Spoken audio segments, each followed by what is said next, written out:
बहुत ही महत्वपूर्ण बात है और बहुत ही खूबसूरत तस्वीरें जो लगातार अपने दर्शकों को हम दिखा भी रहे हैं इस मुलाकात के दौरान की, और ये पूरा इंटरव्यू दिखाएंगे जिस पर पूरी दुनिया की नजरें हैं। जिन जिन तमाम सवालों के जवाब सब समझना चाहते हैं, सुनना चाहते हैं, वो आज तक पर सुनने के लिए मिलेंगे प्रणय। लेकिन एक और चीज, हम रक्षा की बात कर रहे हैं, सहयोग की बात कर रहे हैं, हम डिफेंस सिस्टम की बात कर रहे हैं, सामरिक दृष्टि से किस तरीके से मजबूत होते चले जा रहे हैं और किस तरह से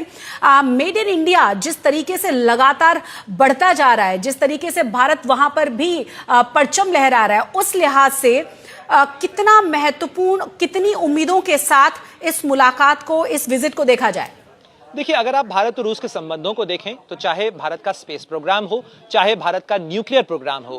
या भारत का जो रक्षा प्रणालियां हैं उनको उन्नत करने का मामला हो, ब्रह्मोस जैसे उदाहरण आपके पास हैं जिनकी ताकत ऑपरेशन सिंदूर के दौरान दुनिया ने देखी है। वो भारत और रूस के संयुक्त उत्पादन का ही नतीजा है। भारत और रूस ने मिलकर इसे तैयार किया है और केवल ये भारत में ही इस्तेमाल नहीं हो रही है, बल्कि हाल में भारत ने इसे फिलीपींस को दिया है। इंडोनेशिया के साथ इसको लेकर बातचीत चल रही है। इंडोनेशिया भी इसमें दिलचस्पी दिखा रहा है कि वो भारत से ब्रह्मोस खरीदना चाहता है। तो ये भारत और रूस की दोस्ती की मिसाल है, क्योंकि कल जब ये सवाल पूछा गया था रूसी राष्ट्रपति व्लादिमीर पुतिन के जो मीडिया सलाहकार हैं दिमित्री पेस्कोव, तो उनका कहना था कि हम भारत के साथ में खरीद फरोख्त का रिश्ता नहीं रखते हैं, हम भारत को वो तकनीक देना चाहते हैं जिससे न केवल भारत मजबूत हो, लेकिन यदि भारत उसे किसी और देश को बेचना चाहता है, किसी और देश में निर्यात करना चाहता है, तो उसके लिए भी रूस को आपत्ति नहीं है, रूस उस चीज के लिए भी तैयार है। साथ ही यदि आप देखें भारत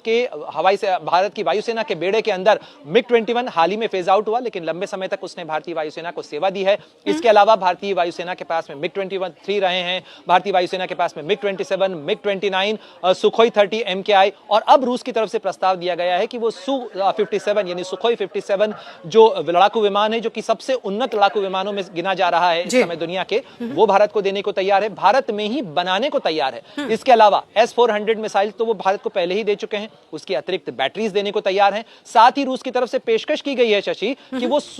यानी S-500 मिसाइल जो कि रूस के अंदर कई जगह पर लगाई गई है, अभी केवल रूस के ही पास है। रूस अपनी वो मिसाइल जो केवल वो अपनी रक्षा के लिए इस्तेमाल करता है, वो भी भारत के साथ साझा करने के लिए तैयार है। तो ये तमाम पहलू हैं जिनके ऊपर बातचीत आगे बढ़ सकती है प्रधानमंत्री मोदी और राष्ट्रपति पुतिन की इस बातचीत के अंदर। साथ ही जो परमाणु क्षेत्र है उसके लिहाज से भी एक बड़ा महत्वपूर्ण डेवलपमेंट ये हुआ है कि हाल ही में आपने सुना कि प्रधानमंत्री मोदी की तरफ से यह ऐलान किया गया कि भारत अपना जो परमाणु क्षेत्र है, नाभिकीय क्षेत्र है, उसको प्राइवेट सेक्टर के लिए ओपन करने की तैयारी कर रहा है। इस सिलसिले में रूस की तरफ से प्रस्ताव दिया गया है कि हम स्मॉल और मॉड्यूलर रिएक्टर जो होते हैं, यानी छोटे मॉड्यूलर रिएक्टर की तकनीक भारत के साथ साझा करने को तैयार हैं। ये बहुत गेम चेंजर चीज है, क्योंकि न्यूक्लियर रिएक्टर आप जानती हैं बहुत जटिल प्रक्रिया होती है, बहुत सारी उसके अंदर बहुत पेचीदगियां होती हैं, उसके सुरक्षा जो नियम है वो बहुत सख्त होते हैं। लेकिन स्मॉल रिएक्टर किस तरीके से तैयार की जा सकते हैं, ये तकनीक रूस के पास है और रूस का कहना है कि वो भारत के साथ साझा करने के लिए तैयार है। प्रणय, एक और चीज साउथ ग्लोबल में जिसका हम जिक्र कर रहे हैं बार बार कि भारत और रूस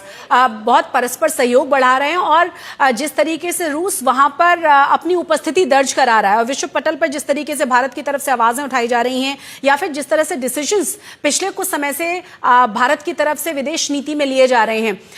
अगर हम अमेरिका के परिप्रेक्ष्य में से देखें, उस पर्सपेक्टिव से देखें जिसमें 50% टैरिफ थोपा गया, और बार बार हमने देखा कि ऑन एंड ऑफ बहुत अलग अलग तरीके के स्टेटमेंट्स रहे हैं डोनाल्ड ट्रंप के, उस लिहाज से इस मीटिंग को, इस यात्रा को किस तरह से देखा जाए? बहुत उत्सुकता से देखा जा रहा होगा निश्चित रूप से। न केवल ये यात्रा की तस्वीरें, बल्कि इंडिया टुडे आज तक का ये जब इंटरव्यू एयर होगा तो भी अमेरिका के अंदर इस इंटरव्यू को काफी उत्सुकता के साथ में और काफी गौर से देखा जाएगा। इस लिहाज से देखा जाएगा क्योंकि अमेरिका ये पढ़ने की कोशिश करेगा कि आखिर भारत और रूस की साझेदारी किस तरफ जा रही है। क्योंकि आपको याद होगा जब प्रधानमंत्री मोदी फरवरी 2025 में अमेरिका के दौरे पर गए थे, तब भी अमेरिका से यही सुर आए थे, अमेरिका की तरफ से पेशकश की गई थी। रूस भारत को Su-57 बेचना चाहता है, देना चाहता है, साझा करना चाहता है उसकी तकनीक। अमेरिका की तरफ से कहा गया था कि वो अपना F-35 लड़ाकू विमान भारत को देना चाहता है।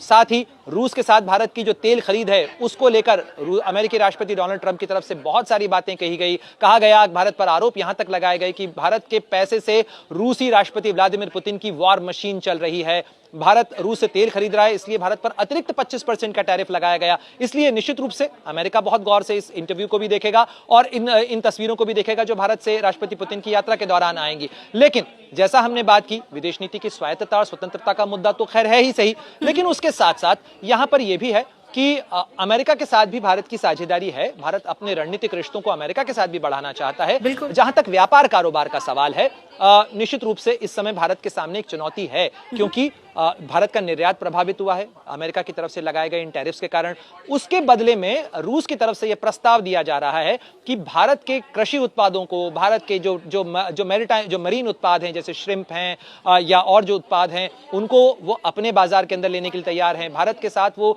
जो साझेदारी है वो बढ़ाने के लिए तैयार हैं। साथ ही कल रूस की तरफ से कहा गया कि जहां एक तरफ अमेरिका से भारतीय कामगार और पेशेवरों के H-1B वीजा और उनके कामकाज को लेकर कुछ संशय के सवाल हैं, वहीं रूस अपने दरवाजे खोल रहा है। वो चाहता है कि भारतीय पेशेवर, भारतीय टैलेंट, भारतीय कामगार रूस में आए, काम करें, रोजगार के अवसर बढ़ाएं वहां पर, क्योंकि आप जानती हैं रूस के पास में आबादी कम है, क्षेत्रफल ज्यादा है, और इसलिए रूस चाहता है कि भारत के जो कामगार हैं, भारत के जो पेशेवर हैं, वो रूस में आए। और जो ये समय है जिस ग्लोबल प्रेशर की हम लगातार बात करते रहे, हालांकि अगर कहा तो ये भी जाता है कि अगर आप हिस्ट्री में जाएंगे तो हमेशा एक ग्लोबल प्रेशर कितना भी रहा हो, भारत और रूस के जो संबंध रहे हैं वो बहुत ज्यादा बेहतरीन रहे हैं और बहुत ही दोस्ती भरे रहे हैं। ऐसे समय में जो अभी हम देख रहे हैं, जिस तरह की खींचतान, जिस तरह का एक नया वर्ल्ड ऑर्डर, जिस तरह का नया प्रेशर है, उस लिहाज से भी कुल मिलाकर सबकी निगाहें इस इंटरव्यू पर इसलिए भी रहेंगी कि वो तमाम सवाल भारत के पर्सपेक्टिव से पूछे जाएंगे आज तक की तरफ से, और उन तमाम सवालों के जवाब पुतिन की तरफ से दिए जाएंगे।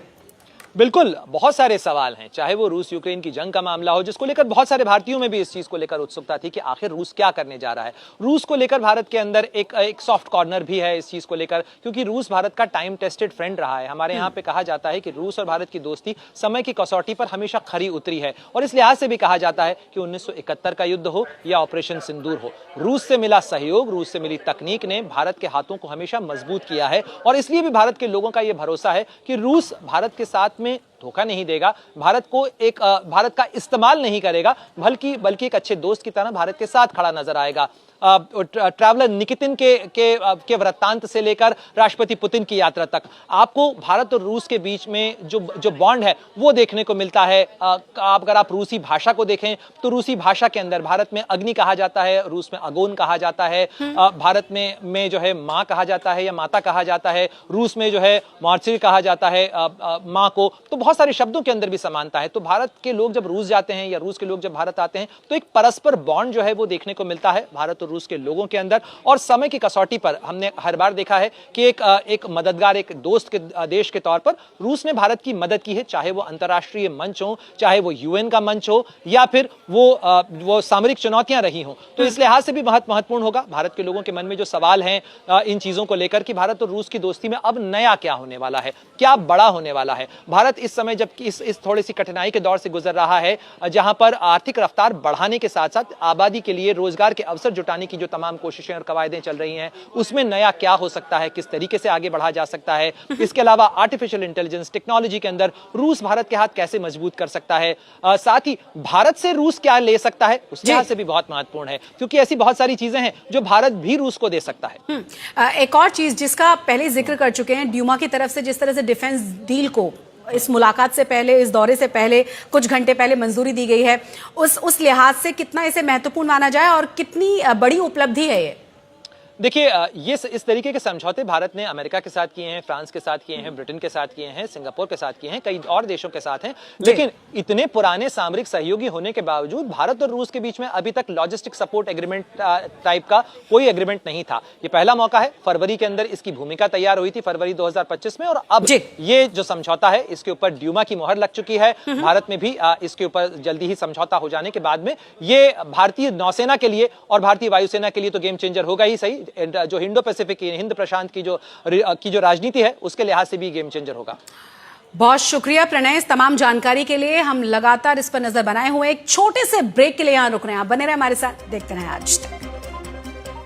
बाजी हम ही मारेंगे। जी हां, आप देख रहे हैं मॉस्को क्रेमलिन से हमारी विशेष पेशकश पुतिन के भारत दौरे पर। सबसे बड़ी कवरेज, सबसे बड़ा इंटरव्यू रूसी राष्ट्रपति व्लादिमीर पुतिन, सिर्फ आज तक।